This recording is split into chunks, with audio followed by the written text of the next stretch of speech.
Hello children, welcome to Kids Area Online. എല്ലാ 6ാം ക്ലാസ്സിലെ കൂട്ടുകാരെയും കിഡ്സ് ഏരിയ എന്ന യൂട്യൂബ് ചാനലിലേക്ക് സ്വാഗതം ചെയ്യുകയാണ്. കിഡ്സ് ഏരിയ ഓൺലൈനിൽ ഇന്ന് മുതൽ നിങ്ങൾക്കായുള്ള ക്ലാസ്സുകൾ ആരംഭിക്കുകയാണ്. അടിസ്ഥാന പാഠാവലി എന്ന പുസ്തകത്തിലെ മലയാളം പുസ്തകത്തിലെ എക്സാമിനെ കുറിച്ചുള്ള ക്വസ്റ്റ്യൻസ് ആണ് ഇന്നത്തെ ക്ലാസ്സിൽ ഉൾപ്പെടുത്തിയിട്ടുള്ളത്. എല്ലാവരും റെഡിയാണോ? എന്നാൽ വേഗത്തിൽ കിഡ്സ് ഏരിയ ഓൺലൈൻ എന്ന യൂട്യൂബ് ചാനൽ സബ്സ്ക്രൈബ് ചെയ്തോളൂ. ക്ലാസ് സ്റ്റാർട്ട് ചെയ്യാം. കേരള സ്റ്റേറ്റ് സിലബസിന്റെ 1ാം ക്ലാസ് മുതൽ 4ാം ക്ലാസ് വരെയുള്ള കുട്ടികൾക്ക് kids area online exam revision class start ചെയ്തിട്ടുണ്ട്. ലൈവായിട്ടാണ്, സൂമിലാണ്. താല്പര്യമുള്ളവർക്ക് ജോയിൻ ചെയ്യാം. ജോയിൻ ചെയ്യാൻ താല്പര്യമുള്ളവർ ഇവിടെ നൽകിയിട്ടുള്ള വാട്സപ്പ് നമ്പറിൽ വാട്സപ്പ് മെസ്സേജ് അയക്കാവുന്നതാണ് കേട്ടോ. അതുപോലെ ഏപ്രിൽ മെയിൽ വെക്കേഷൻ ക്ലാസ്സസ് വരുന്നുണ്ട്. ബേസിക് ആയിട്ടുള്ള എല്ലാ കോഴ്സസും കുട്ടികൾക്കായിട്ട് നൽകുന്നുണ്ട്. മലയാളം ലെറ്റേഴ്സ് മുതൽ Malayalam reading and writing, English letters മുതൽ ഇംഗ്ലീഷ് റീഡിംഗ് ആൻഡ് റൈറ്റിംഗ് വരെയുണ്ട്.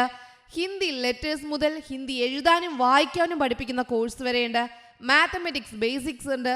അതുപോലെ സ്പോക്കൺ ഇംഗ്ലീഷ് ക്ലാസ്സസ് ഉണ്ട്. ബേസിക് ഇംഗ്ലീഷ് ഗ്രാമർ ക്ലാസ് നൽകുന്നുണ്ട്. LKG UKG കുട്ടികൾക്കായിട്ട് അടുത്ത ക്ലാസ്സിലേക്ക് പോകുന്നതിന് മുൻപ് അവർ പഠിച്ചിരിക്കേണ്ട കാര്യങ്ങൾ നല്ലതുപോലെ പഠിപ്പിക്കുന്നുണ്ട്. അടുത്ത വർഷം മുതൽ, അതായത് നെക്സ്റ്റ് അക്കാഡമിക് ഇയർ മുതൽ 1ാം ക്ലാസ് മുതൽ 7ാം ക്ലാസ് വരെയുള്ള കുട്ടികൾക്ക് കിഡ്സ് ഏരിയ ഓൺലൈൻ ട്യൂഷൻ നൽകുകയാണ്. ഇപ്പോൾ 1ാം ക്ലാസ് മുതൽ 4ാം ക്ലാസ് വരെയുള്ള കുട്ടികൾക്കാണ് ട്യൂഷൻ നൽകുന്നത്. അടുത്ത വർഷം മുതൽ 1ാം ക്ലാസ് മുതൽ 7ാം ക്ലാസ് വരെയുള്ള കുട്ടികൾക്ക് ട്യൂഷൻ നൽകുന്നുണ്ട്. താല്പര്യമുള്ളവർക്ക് ഇവിടെ നൽകിയിട്ടുള്ള വാട്സപ്പ് നമ്പറിൽ വിളിക്കാവുന്നതാണ്, അല്ലെങ്കിൽ വാട്സപ്പ് മെസ്സേജ് അയക്കാവുന്നതാണ്. കൂടുതൽ ഡീറ്റെയിൽസ് നിങ്ങൾക്ക് അയച്ചു തരുന്നതാണ്. ഓക്കെ, എല്ലാവരും കേട്ടുവല്ലോ? എല്ലാവരും വേഗത്തിൽ തന്നെ അഡ്മിഷൻ എടുക്കുക, നല്ലതുപോലെ പഠിക്കുക കേട്ടോ. ഇന്നത്തെ ക്ലാസ്സിലേക്ക് പോയാലോ? എക്സാം പ്രിപ്പറേഷൻ ക്ലാസ്സസ് ആണ്. ഒന്നാമത്തെ ചോദ്യം, ചോദ്യാവലി തയ്യാറാക്കുക.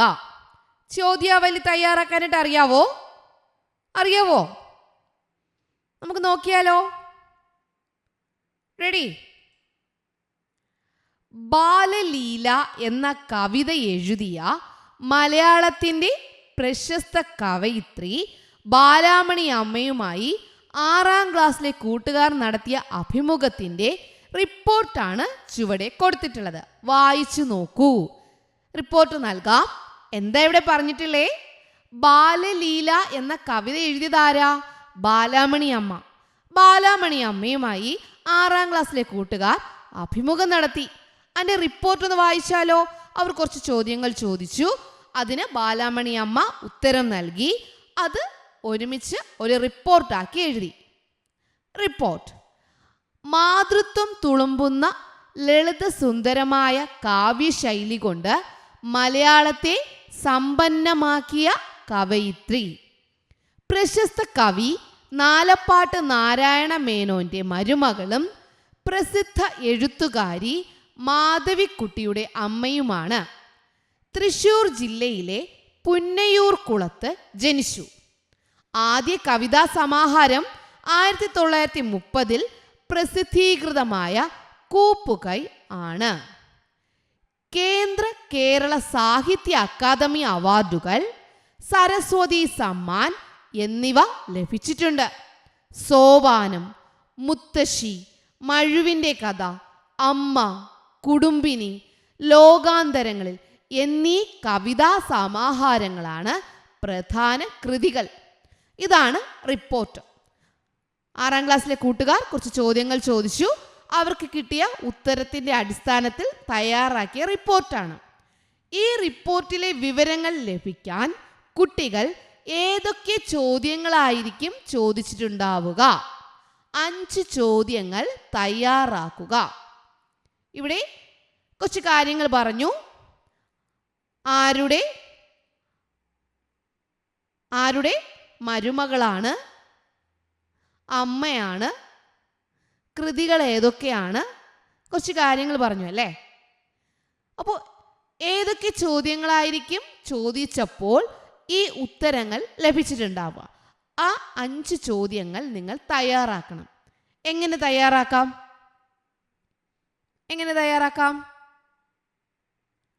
ഒന്നാമത്തെ സെന്റൻസിൽ തന്നെ, റിപ്പോർട്ടിൽ തന്നെ ഒന്നാമത്തെ വാക്യത്തിൽ നമുക്ക് തയ്യാറാക്കുന്ന ഒരു ചോദ്യമാണ്, താങ്കളുടെ കവിതകളിൽ കൂടുതലായി കാണുന്ന ഭാവം ഏതാണ്? താങ്കളുടെ കവിതകളിൽ കൂടുതലായി കാണുന്ന ഭാവം ഏതാണ്? താങ്കളുടെ കുടുംബത്തിലെ മറ്റ് എഴുത്തുകാർ ആരൊക്കെയാണ്?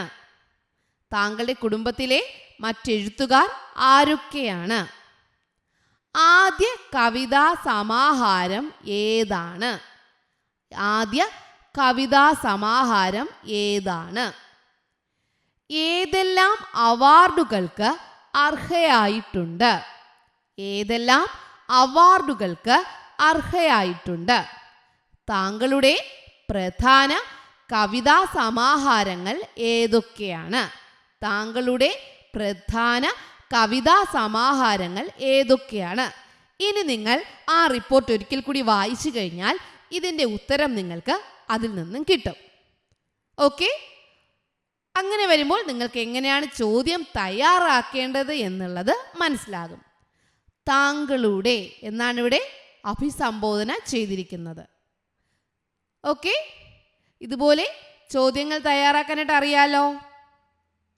അറിയാം. ഇതാണ് ഒന്നാമത്തെ ചോദ്യം. ചോദ്യാവലി തയ്യാറാക്കുക. റിപ്പോർട്ട് നൽകിയിരിക്കും. ആ റിപ്പോർട്ടിൻ്റെ അടിസ്ഥാനത്തിൽ ഏതൊക്കെ ചോദ്യങ്ങൾ ചോദിച്ചപ്പോഴായിരിക്കും ആ ഉത്തരം ലഭിച്ചിട്ടുള്ളത് എന്നതാണ് ഒന്നാമത്തെ ചോദ്യത്തിൽ ഉൾപ്പെടുത്തിയിട്ടുണ്ടായിരുന്നത്. രണ്ടാമത്തെ ചോദ്യത്തിലേക്ക് പോയാലോ? പോകാം. റെഡി? രണ്ടാമത്തെ ചോദ്യത്തിലേക്ക് പോകാം. പൊരുൾ കുറിക്കുക. പൊരുളെന്ന് പറഞ്ഞാൽ ഇവിടെ ഒരു വരി തന്നിട്ടുണ്ട്. ആ വരികളിൽ എന്താണ് ഉൾക്കൊണ്ടിരിക്കുന്നത് എന്ന് കണ്ടെത്തി എഴുതുക. കൊച്ചു പൂമ്പാറ്റ പുള്ളിച്ചിറകാൽ കറ്റനാ മഴിക്കക്കരെ എത്തി. ഈ വരികളുടെ പൊരുൾ കുറിക്കുക. എങ്ങനെ എഴുതാം? നിങ്ങൾ പഠിച്ചിട്ടുള്ളതാണല്ലോ. എങ്ങനെ എഴുതാം? ഇതിൽ എന്താണ് ഉൾക്കൊണ്ടിരിക്കുന്നത്? എന്താണ് ഈ വരിയുടെ അർത്ഥം? ടീച്ചർ പറഞ്ഞു തരാം. നിങ്ങൾ നിങ്ങളുടെ ആശയത്തിൽ എന്ത് ചെയ്യണം? എക്സാമിൽ എഴുതണം. ഇങ്ങനെ ഒരു ചോദ്യം വന്നാൽ, ഈ പാഠഭാഗത്തു നിന്നൊരു ചോദ്യം വന്നാൽ നിങ്ങൾക്ക് അതിൽ ഉൾക്കൊള്ളിക്കാവുന്ന കുറച്ച് സെന്റൻസുകളും ഒക്കെ ടീച്ചർ പറഞ്ഞു തരാം. അത് നിങ്ങൾക്ക് എക്സാം എഴുതാൻ ഒത്തിരി പ്രയോജനം ചെയ്യും. കടൽ കടന്ന് അക്കരെ എത്തുക വിഷമകരമായ കാര്യമാണ്. ആണല്ലോ, കടൽ കടന്ന് അക്കരെ എത്തുക വിഷമകരമായ കാര്യമാണ്. അതുപോലെ പ്രയാസം നിറഞ്ഞതാണ് ജീവിതത്തിലെ പ്രതിസന്ധികൾ മറികടക്കുന്നതിന്. അതുപോലെ ജീവിതത്തിലെ പ്രതിസന്ധികൾ, ഒരു പ്രശ്നം വന്നാൽ ആ പ്രശ്നം മറികടക്കാൻ അത് പ്രയാസമാണ്. എന്നാൽ ഇത്തരം കഷ്ടപ്പാടുകൾ മറികടന്ന് ജീവിതത്തിൻ്റെ മറുകര എത്തുന്നതിനുള്ള കരുത്ത് നൽകാൻ സ്നേഹത്തിനേ കഴിയൂ. എന്ത് പ്രശ്നം വന്നാലും, പ്രതിസന്ധി വന്നാലും, കഷ്ടപ്പാട് വന്നാലും അത് മറികടന്ന് മറുകര എത്തുന്നതിനുള്ള കരുത്ത് നൽകാൻ എന്തിനേ കഴിയൂ? സ്നേഹത്തിനേ കഴിയൂ. ഇങ്ങനെ സ്നേഹം പകർന്നു നൽകുന്ന സന്തുഷ്ട കുടുംബത്തിലുള്ള ഓരോരുത്തർക്കും ഏത് പ്രയാസങ്ങളെയും പ്രതിസന്ധികളെയും മറികടക്കാനുള്ള കരുത്ത് നൽകുന്നു എന്നതാണ് ഇതിലൂടെ വ്യക്തമാകുന്നത്. ഇങ്ങനെയുള്ള സ്നേഹം പകർന്നു നൽകുന്ന കുടുംബത്തിലുള്ള ഓരോരുത്തർക്കും ഇതുപോലെ പ്രശ്നം വന്നാൽ കൂടെ നിൽക്കാൻ, സ്നേഹം നൽകാൻ, പ്രതിസന്ധികളും പ്രയാസങ്ങളും വരുമ്പോൾ കരുത്ത് നൽകാൻ കൂടെയുള്ളവർ ഉണ്ടെങ്കിൽ നമുക്ക് എന്ത് ചെയ്യാം? പ്രശ്നങ്ങളും പ്രതിസന്ധികളും മറികടക്കാനുള്ള കരുത്ത് കിട്ടും. അതാണ് ഈ ഇതിൻ്റെ പൊരുൾ എന്ന് പറയുന്നത്. ഓക്കെ, എന്താണ് പൊരുൾ? കടൽ കടന്ന് അക്കരെ എത്തുന്നത് വിഷമകരമായ കാര്യം. അതാണ് ഈ വരിയുടെ അർത്ഥം. ഇവിടെ നൽകിയിട്ടുള്ള വരിയുടെ അർത്ഥം ആദ്യം എഴുതുക.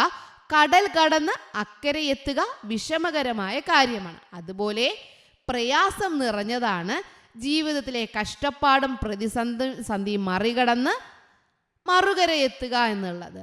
അതിന് സ്നേഹം കൊണ്ട് മാത്രമേ പ്രതിസന്ധികൾ മറികടക്കാനായി കഴിയൂ. അതിന് സ്നേഹം പകർന്നു നൽകുന്ന കുടുംബത്തിലുള്ള ഓരോരുത്തർക്കും അതിനുള്ള കരുത്ത് കിട്ടും. അതാണ് ഇതിലൂടെ വ്യക്തമാകുന്നത്. മനസ്സിലായോ? മനസ്സിലായി. അടുത്ത ചോദ്യം, പ്രതികരണക്കുറിപ്പാണേ. അടുത്ത ചോദ്യം പ്രതികരണക്കുറിപ്പ്. പുഞ്ച കൊയ്തേ കളം നിറഞ്ഞേ എന്ന നാടൻ പാട്ടിലൂടെ അധ്വാനം ആനന്ദകരമായ അനുഭവമാണെന്ന് മനസ്സിലായല്ലോ. നിങ്ങൾക്ക് മനസ്സിലായോ? അങ്ങനെ ഈ നാടൻ പാട്ടിലൂടെ അധ്വാനം ആനന്ദകരമായ അനുഭവമാണെന്ന് മനസ്സിലായോ? എത്ര പേർക്ക് അങ്ങനെ മനസ്സിലായി? ഓക്കെ. കൃഷിയുടെ ഇന്നത്തെ അവസ്ഥ എന്താണ്? അതുപോലെ അധ്വാനം ഉണ്ടോ? ഇല്ല. താഴെ കൊടുത്തിരിക്കുന്ന വരികൾ നോക്കൂ. താഴെ കുറച്ച് വരികൾ നൽകിയിട്ടുണ്ട്. പത്തായത്തിൽ നെല്ലു നിറയ്ക്കാൻ വയലേലകളിൽ നില്ലല്ലോ, നെന്മണി വിളയും വയലുകളെല്ലാം എവിടെ പോയത് ചൊല്ലാമോ, മാമല വെട്ടി നിരത്തിയ മണ്ണാൽ വയലു നികത്തി കരയാക്കി, ഇങ്ങനെയായാൽ നാളെ നമ്മൾ പട്ടിണിയായി മരിക്കില്ലേ. പത്തായത്തിൽ നെല്ല് നിറയ്ക്കാൻ ഇന്ന് വയലുണ്ടോ? ഇല്ല. നെല്ല് വിളയുന്ന വയലുകളെല്ലാം എവിടെ പോയി? വെട്ടി നിരത്തി വയല് നികത്തി കരയാക്കി. ഇങ്ങനെയാണ് എങ്കിൽ കൃഷി ചെയ്യാൻ കഴിയോ? ഇല്ല. നാളെ നമ്മൾ പട്ടിണിയായി മരിക്കില്ലേ. ഈ വരികളിലെ ആശയത്തോട് പ്രതികരിച്ചുകൊണ്ട് ഒരു കുറിപ്പെഴുതൂ, സൂചനകളും ഉൾപ്പെടുത്തുമല്ലോ. ഈ വരികളിലെ ആശയത്തോട് പ്രതികരിച്ചുകൊണ്ട് ഒരു കുറിപ്പെഴുതണം. ഈ പ്രധാനപ്പെട്ട സൂചനകളും നൽകണം. എങ്ങനെ എഴുതാം? ആദ്യം നമുക്ക് സൂചന എഴുതാം.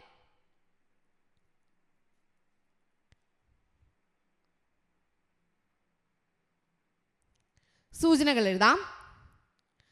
അധ്വാനിക്കാനുള്ള മടി. അധ്വാനിക്കാനുള്ള മടി. പ്രകൃതിയെ ചൂഷണം ചെയ്യുന്ന മനുഷ്യൻ. നമ്മെ കാത്തിരിക്കുന്ന ദുർവിധി. ഇത് മൂന്നുമാണ് ഈ കവിതയിൽ, ഈ വരികളിൽ നിന്ന് നമുക്ക് മനസ്സിലാക്കാൻ കഴിയുന്നത്. ഈ വരികളിൽ നിന്നും നമുക്ക് എടുത്തറിയാൻ പ്രധാനമായിട്ടും മനസ്സിലാക്കാൻ കഴിയുന്ന മൂന്ന് സൂചനകൾ എന്താണ്? അധ്വാനിക്കാനുള്ള മടി. രണ്ടാമതോ പ്രകൃതിയെ ചൂഷണം ചെയ്യുന്ന മനുഷ്യർ.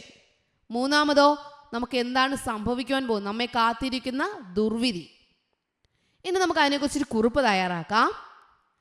പ്രാചീന കാലത്ത്, അത് പണ്ട് കാലത്ത്, നമ്മുടെ നാട്ടിൽ ഭക്ഷണത്തിന് ആവശ്യമായ ധാന്യങ്ങൾ പാടങ്ങളിലും പറമ്പുകളിലും കൃഷി ചെയ്തുണ്ടാക്കുമായിരുന്നു. പണ്ട് നമ്മുടെ നാട്ടിൽ എങ്ങനെയായിരുന്നു? ഭക്ഷണത്തിന് വേണ്ടുന്നതെല്ലാം നമ്മുടെ പാടങ്ങളിലും പറമ്പുകളിലും കൃഷി ചെയ്തുണ്ടാക്കുമായിരുന്നു. ആ നിലയെല്ലാം ഇന്ന് മാറിയിരിക്കുന്നു. അതുപോലെയാണോ ഇന്ന്? ഇല്ല. ആ നിലയെല്ലാം ഇന്ന് മാറിയിരിക്കുന്നു. അധ്വാനിക്കാനും കൃഷി ചെയ്യാനും ആളുകൾക്ക് മടിയാണ്. അധ്വാനിക്കാനും കൃഷി ചെയ്യാനും ആളുകൾക്ക് മടിയാണ്. കൃഷി ഇറക്കി വിളയിച്ചെടുക്കുന്ന നെല്ല് നിറച്ചിരുന്ന പത്തായങ്ങളെല്ലാം ഒഴിഞ്ഞു കിടക്കുന്നു. പണ്ട് കൃഷി ഇറക്കി വിളയിച്ചെടുക്കുന്ന നെല്ല് നിറച്ചിരുന്ന പത്തായം എന്ത് ചെയ്യുന്നു? ഒഴിഞ്ഞു കിടക്കുന്നു. കുന്നും മലകളും ഇടിച്ച് വയലുകൾ നികത്തി കെട്ടിടങ്ങൾ പണിതുയർത്തി അത്യാർത്തിയോടെ മനുഷ്യൻ പ്രകൃതിയെ നശിപ്പിച്ചുകൊണ്ടിരിക്കുന്നു. കുന്നും മലകളും ഇടിക്കുന്നു, വയലുകൾ നികത്തുന്നു, കെട്ടിടങ്ങൾ വയലിരുന്ന സ്ഥലത്ത്, വയലുകൾ ഉണ്ടായിരുന്ന സ്ഥലത്ത് നികത്തി കെട്ടിടങ്ങൾ പണിതുയർത്തി അത്യാർത്തിയോടെ മനുഷ്യൻ പ്രകൃതിയെ നശിപ്പിച്ചുകൊണ്ടിരിക്കുന്നു. ഈ രീതി തുടർന്നാൽ ഭാവിയിൽ നാം കൊടിയ ദാരിദ്ര്യവും പട്ടിണിയും അനുഭവിക്കുക തന്നെ ചെയ്യും. ഇങ്ങനെ തുടർന്നാൽ ഭാവിയിൽ എന്താ സംഭവിക്കുക? നല്ല ദാരിദ്ര്യവും പട്ടിണിയും അനുഭവിക്കേണ്ടതായിട്ട് വരും. അതാണ് ഇവിടെ നിന്ന് നമുക്ക് മനസ്സിലാക്കാൻ കഴിയുന്ന ആശയം. ഓക്കെ, നിങ്ങൾക്ക് എക്സാം എഴുതാനുള്ള കുറച്ച് ആശയങ്ങൾ കിട്ടിയല്ലോ? കിട്ടി. അടുത്ത ക്വസ്റ്റിലേക്ക് പോയാലോ? ലഘുകുറിപ്പാണ്. എന്തിനെക്കുറിച്ചാണ് നോക്കാം. അഹിംസാ വ്രതക്കാരനായ സത്യാഗ്രഹിയുടെ മുഷ്ടിക്കുള്ളിലെ ഒരു പിടി ഉപ്പ് ശക്തിയുടെ പ്രതീകമാണ്. ഉപ്പ് പിടിച്ചിരിക്കുന്ന ഈ മുഷ്ടി തകർത്തേക്കാം, എന്നിരുന്നാലും ഇത് ഈ ഉപ്പ് വിട്ടുകൊടുക്കുകയില്ല. ഗാന്ധിജി പറഞ്ഞ സെന്റൻസ് ആണ്, വാക്യങ്ങളാണ്. ഉപ്പ് സത്യാഗ്രഹത്തിലെ കുറിച്ചാണ്. ഉപ്പ് പിടിച്ചിരിക്കുന്ന ഈ മുഷ്ടി കൈ തകർക്കാം, എന്നാലും അത് വിട്ടുകൊടുക്കില്ല, ഉപ്പ് വിട്ടുകൊടുക്കില്ല എന്നുള്ളത്. ഉപ്പ് ശക്തിയുടെ പ്രതീകമാണെന്ന് സത്യാഗ്രഹികൾ തെളിയിച്ചത് എങ്ങനെയെന്ന് വിശദമാക്കുന്ന കുറിപ്പ് തയ്യാറാക്കുക. ഉപ്പ് ശക്തിയുടെ പ്രതീകമാണെന്ന് തെളിയിച്ചത് എങ്ങനെ? അതിനെക്കുറിച്ചൊരു ചെറിയ കുറിപ്പ് തയ്യാറാക്കുക. എങ്ങനെ എഴുതാം? അങ്ങനൊരു ചോദ്യം വന്നാൽ എങ്ങനെ എഴുതാം? ഉപ്പ് വാരിയെടുത്ത വലതു കൈ ഉയർത്തിപ്പിടിച്ചുകൊണ്ട് ഗാന്ധിജി പറഞ്ഞ വാക്കുകളുടെ പൊരുൾ ഇതാണ്. അതിന് പറയാൻ പോവാണ്. ഉപ്പ് വാരിയെടുത്ത വലതു കൈ ഉയർത്തിപ്പിടിച്ചുകൊണ്ട് ഗാന്ധിജി പറഞ്ഞ വാക്കുകളാണ് ഇവിടെ നമ്മൾ കേട്ടത്. അതിൻ്റെ പൊരുൾ ഇതാണ്: ഉപ്പ് ശക്തിയുടെ പ്രതീകമാണ്. ഗാന്ധിജിയുടെ ഈ വാക്കുകൾ പാഴായില്ല. കൈപ്പത്തിക്കുള്ളിലെ ഒരു പിടി ഉപ്പ്, മുഷ്ടി എന്ന് പറഞ്ഞാൽ കൈയാണേ, കൈപ്പത്തിക്കുള്ളിലെ ഒരു പിടി ഉപ്പ് സംരക്ഷിക്കാൻ വേണ്ടി അഭിമാനിയായ ഇന്ത്യക്കാരൻ പോലീസിന് തച്ചു തകർക്കാൻ തലമണ്ട നീക്കിക്കൊടുത്തു, വെടിവെക്കാൻ വിരിമാറ് കാട്ടി. മർദ്ദനമേറ്റ് നിലം പതിക്കുമ്പോഴും ഉപ്പൻ തരികൾ ചിതറിപ്പോകാതിരിക്കാൻ മുഷ്ടി, അതായത് കൈ, നെഞ്ചോട് അമർത്തിപ്പിടിച്ചു. സ്വാതന്ത്ര്യ സമര ഭടന്റെ മുഷ്ടിക്കുള്ളിലെ ഉപ്പ് അങ്ങനെ അജേയതയുടെ പ്രതീകമായി മാറി, അതായത് ശക്തിയുടെ പ്രതീകമായി മാറി. അതായത് പോലീസ് എന്തൊക്കെ ചെയ്തിട്ടും മർദ്ദനമേറ്റ് ചവിട്ടേറ്റ് നിലത്ത് വീണപ്പോഴും കയ്യിലെ ഉപ്പ് താഴെ വീഴാതെ നെഞ്ചോട് ചേർത്ത് പിടിച്ചു. മുഷ്ടി, അതായത് കൈ, കൈക്ക് എന്ത് സംഭവിച്ചാലും അല്ലെങ്കിൽ ആ ഭടൻ എന്ത് സംഭവിച്ചാലും ആ ഉപ്പ് വീണു പോകാതെ, ചിതറിപ്പോകാതെ ചേർത്ത് പിടിച്ചു. അങ്ങനെ ആ മുഷ്ടിക്കുള്ളിലെ ഉപ്പ് ശക്തിയുടെ പ്രതീകമായി മാറി. മനസ്സിലായോ? ഉപ്പ് ശക്തിയുടെ പ്രതീകമായി മാറിയത് എങ്ങനെയാണെന്ന് മനസ്സിലായോ? യെസ്. ഇപ്പൊ നമുക്കൊരു ഒരു ചോദ്യം കൂടെ നോക്കാം. അതിനുശേഷം കുറച്ച് കഴിഞ്ഞിട്ട് അടുത്ത കുറച്ച് ക്വസ്റ്റ്യൻസ് പഠിപ്പിക്കാം കേട്ടോ. ഈ വീഡിയോയിൽ ടീച്ചർ 6 ക്വസ്റ്റ്യൻസ് ഉൾപ്പെടുത്തിയിട്ടുണ്ട്. അടുത്ത കുറച്ച് ക്വസ്റ്റ്യൻസ് ഇനിയിപ്പോൾ ഒരു വീഡിയോ വരുന്നുണ്ട്, അതിൽ പഠിക്കാം കേട്ടോ. നമ്മൾ ആദ്യം പഠിച്ചതുപോലെ ചോദ്യാവലി തയ്യാറാക്കാനാണ്. ബ്രിട്ടീഷ് ചൂഷണങ്ങൾക്കെതിരെ പ്രതികരിച്ച ഗ്രാമത്തിൻ്റെ ചിത്രം തള്ളവിരലില്ലാത്ത ഗ്രാമം എന്ന പാഠഭാഗത്തിലൂടെ വരച്ചു കാട്ടിയ പ്രമുഖ നോവലിസ്റ്റും കഥാകാരനുമാണ് ആനന്ദ്. അദ്ദേഹവുമായി 6ാം ക്ലാസ്സിലെ കൂട്ടുകാരൻ നടത്തിയ അഭിമുഖത്തിൻ്റെ റിപ്പോർട്ടാണ് ചുവടെ കൊടുത്തിട്ടുള്ളത്. വായിച്ചു നോക്കൂ. ബ്രിട്ടീഷ് ചൂഷണങ്ങൾക്കെതിരെ പ്രതികരിച്ച ഗ്രാമത്തിൻ്റെ ചിത്രം തള്ളവിരലില്ലാത്ത ഗ്രാമം എന്ന പാഠഭാഗം നിങ്ങൾ പഠിച്ചു അല്ലേ? അത് കാണിച്ച നോവൽ, ആ വരച്ചു കാട്ടിയ നോവലിസ്റ്റ് ആരാണ്? ആനന്ദ്. ആനന്ദുമായുള്ള അഭിമുഖമാണ്. റിപ്പോർട്ട്. ആനന്ദ് എന്ന് പറഞ്ഞാൽ ആരാണ്? പി സച്ചിദാനന്ദൻ. മനുഷ്യാനുഭവങ്ങളുടെ വ്യത്യസ്ത മേഖലകളിലൂടെ സഞ്ചരിച്ച എഴുത്തുകാരൻ. മനുഷ്യാനുഭവങ്ങളുടെ വ്യത്യസ്ത മേഖലകളിലൂടെ സഞ്ചരിച്ച എഴുത്തുകാരൻ പി സച്ചിദാനന്ദൻ എന്നാണ് യഥാർത്ഥ നാമം.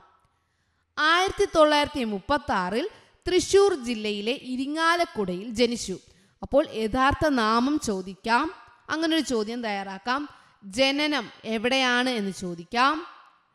കേരള സാഹിത്യ അക്കാദമി അവാർഡുകൾ, വയലാർ അവാർഡ് എന്നിവ ലഭിച്ചിട്ടുള്ള അവാർഡുകൾ ചോദിച്ചുകൊണ്ടൊരു ചോദ്യം തയ്യാറാക്കാം.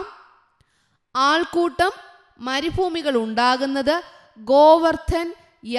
ഗോവർദ്ധൻ യാത്രകൾ, അഭയാർത്ഥികൾ, ദ്വീപുകളും തീരങ്ങളും എന്നീ നോവലുകളും, ഒടിയുന്ന കുരിശ്, ഇര, വീടും തടവും, സംവാദം, അശാന്തം, 4ാമത്തെ ആണി, ചരിത്രകാന്ഡം എന്നീ കഥാസമാഹാരങ്ങളും, ശവഘോഷയാത്ര, മുക്തിപഥം എന്നീ നാടകങ്ങളും, ഇടവേളകളിൽ എന്ന ലേഖന സമാഹാരവുമാണ് പ്രധാന കൃതികൾ. അതിലേതൊക്കെയാണ് കഥാസമാഹാരങ്ങൾ, ഏതൊക്കെയാണ് നാടകം, ഏതൊക്കെയാണ് ലേഖനം, ഇങ്ങനെയൊക്കെ ചോദ്യം തയ്യാറാക്കാം.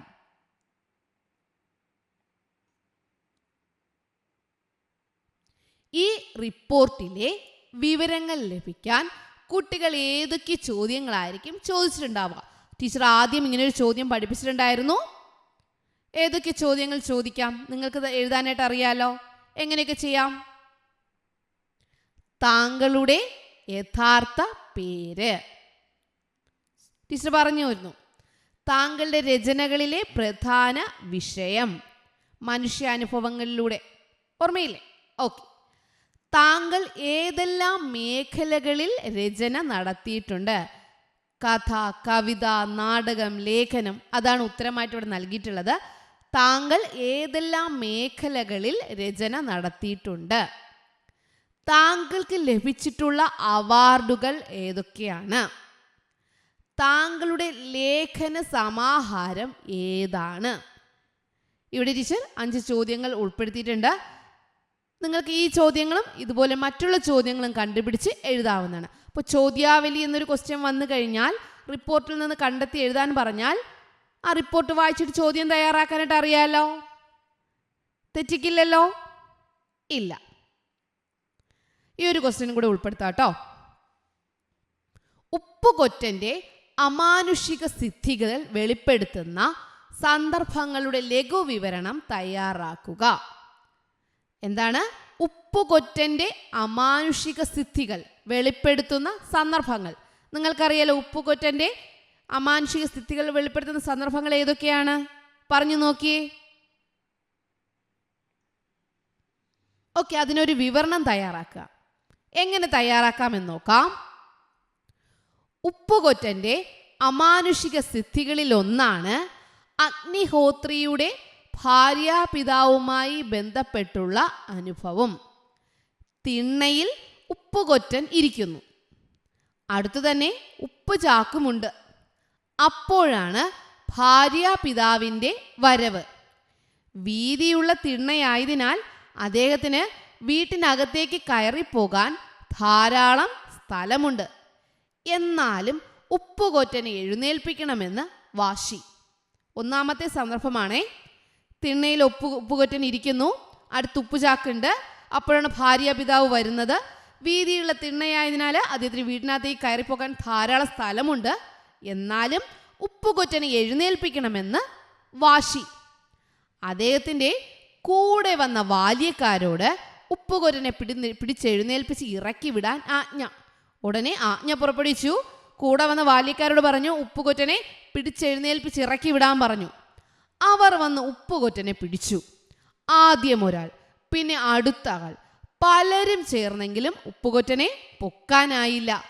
എല്ലാവരും അതിശയിച്ചു. അപ്പോൾ അഗ്നിഹോത്രി വന്നു ഉപ്പുകൊറ്റൻ്റെ കൈ പിടിച്ച് എഴുന്നേൽപ്പിച്ചു. ഓക്കെ, ഇത് ഒന്നാമത്തെ സന്ദർഭം. രണ്ടാമത് മറ്റൊന്നുണ്ടായി. എന്താണ് മറ്റൊരു സന്ദർഭം? ഏതാണ്? അഗ്നിഹോത്രി ബാല്യക്കാരോട് പറഞ്ഞു ഉപ്പുകൊറ്റൻ്റെ ചാക്കെടുത്തു കൊടുക്കാൻ. അവരെല്ലാവരും കൂടി ശ്രമിച്ചിട്ടും ചാക്കെടുക്കാൻ കഴിഞ്ഞില്ല. ഓർമ്മയുണ്ടോ? ഇത് പഠിച്ചത് ഓർമ്മിക്കുന്നുണ്ടോ? ഇതാണ് രണ്ടാമത്തെ സന്ദർഭം. എല്ലാവരും കൂടി ചാക്കെടുക്കാൻ ശ്രമിച്ചിട്ട് കഴിഞ്ഞോ? ഇല്ല. ഉപ്പുകൊറ്റൻ തന്നെ ചാക്കെടുത്ത് നടന്നു. ഇതാണ് മറ്റൊരു സന്ദർഭം. ഓക്കെ, അപ്പോൾ ഇന്ന് പഠിച്ച ക്വസ്റ്റ്യൻസ് മനസ്സിലായല്ലോ. ഇതുപോലുള്ള ചോദ്യങ്ങൾ വന്നാൽ നിങ്ങൾക്ക് എഴുതാൻ അറിയാലോ. ഇതുമായിട്ട് ബന്ധപ്പെട്ട ചോദ്യങ്ങൾ വന്നാൽ നിങ്ങൾക്ക് ഇതിൽ നിന്നും കുറച്ച് ആശയങ്ങൾ കിട്ടിയില്ല എഴുതാനായിട്ട്. ഓക്കെ, നാളത്തെ എക്സാം നല്ലതുപോലെ എഴുതുക. അതിനു മുൻപ് കുറച്ച് ചോദ്യങ്ങൾ കൂടി ഉൾപ്പെടുത്തി മറ്റൊരു വീഡിയോയും കൂടി വരുന്നുണ്ട്. എല്ലാവരും കാത്തിരിക്കുക. Okay, children, bye. Thank U.